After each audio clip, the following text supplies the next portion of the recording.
Bonjour à tous, je suis Nicolas Caron et vous écoutez la version audio du blog Lève-toi et vends que je diffuse sur mon site nicolascaron.fr. J'y traite des sujets de la prospection, de la vente, de la négociation, de management commercial et aussi de développement personnel quand il peut nous aider à vendre.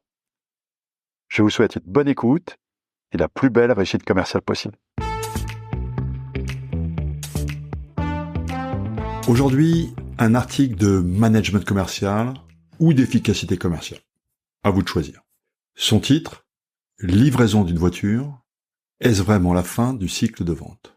Cet article m'a été inspiré par une expérience d'achat récente. En effet, j'ai eu le plaisir de m'offrir une nouvelle auto. Alors, même si je ne suis pas vraiment un dingue des voitures, j'apprécie, comme beaucoup sans doute, la joie d'acquérir un nouveau véhicule.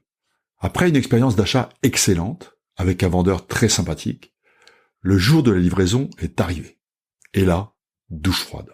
Ce qui devait être à minima bon moment, s'est transformé en formalité expédiée par un autre vendeur, ou plutôt par un manager, je l'ai su plus tard, le plus rapidement possible. Tout ça n'est pas très grave, et je m'en suis vite remis. Je suis tout à fait satisfait par la voiture, et je ne regrette pas mon achat.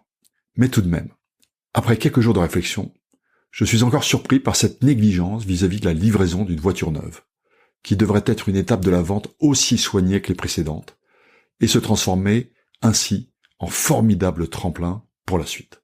Alors, voici les 3 choses que j'aurais envie de dire au manager de cette concession si j'avais l'occasion d'aller boire un verre avec lui en toute amitié et sans prétendre être un spécialiste du marché automobile. D'abord, je lui parlerai d'Yves Carcel. Je ne le connaissais pas personnellement, mais j'ai eu le bonheur d'assister à une conférence sur l'industrie du luxe, à laquelle il participait en tant que PDG de Louis Vuitton. Cette prise de parole date de 10 ans, avant sa disparition.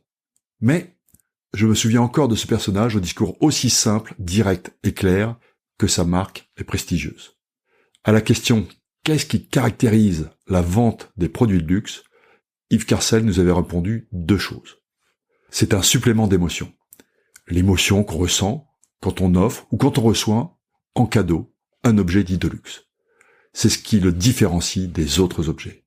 Et puis, c'est aussi le respect absolu de la promesse client, de la conception jusqu'au bout de la cérémonie de vente.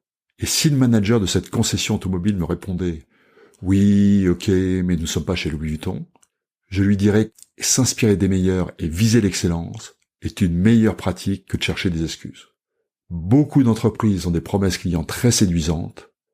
Les entreprises de luxe les respectent. Ensuite, j'essaierai de le convaincre que la vente commence vraiment avec la suivante.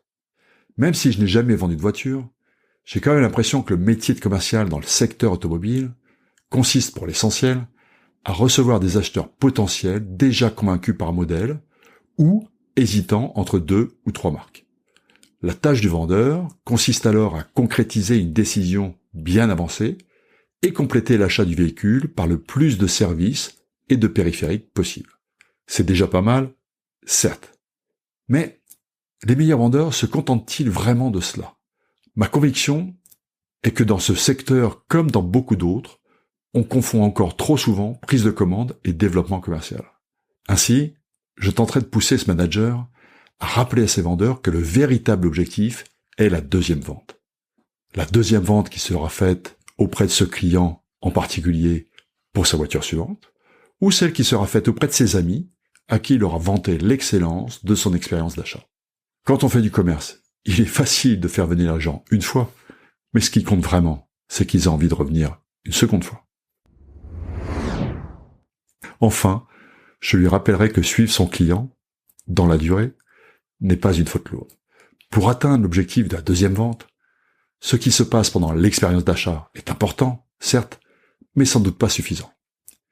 Si je reviens sur ma récente acquisition, j'ai eu du mal à régler l'option CarPlay. Bon, c'est vrai que je ne suis pas très doué. Si le vendeur avait pris la peine de me rappeler, juste pour prendre des nouvelles, il aurait eu une formidable occasion de me démontrer à quel point il était concerné par ma satisfaction. Rien de tel pour se distinguer en quelques secondes et me transformer en ambassadeur permanent auprès de mes amis.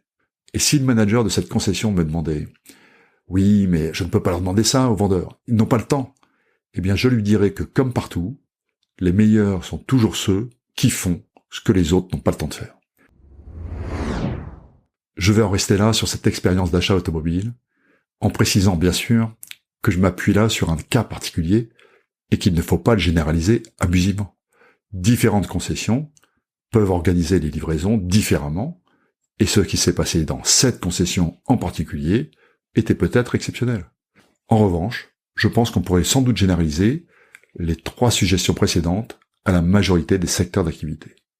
Que vous vendiez un crédit, une prestation de conseil, un bien immobilier ou un système de domotique, ce qui se passe pendant et après la livraison est primordial.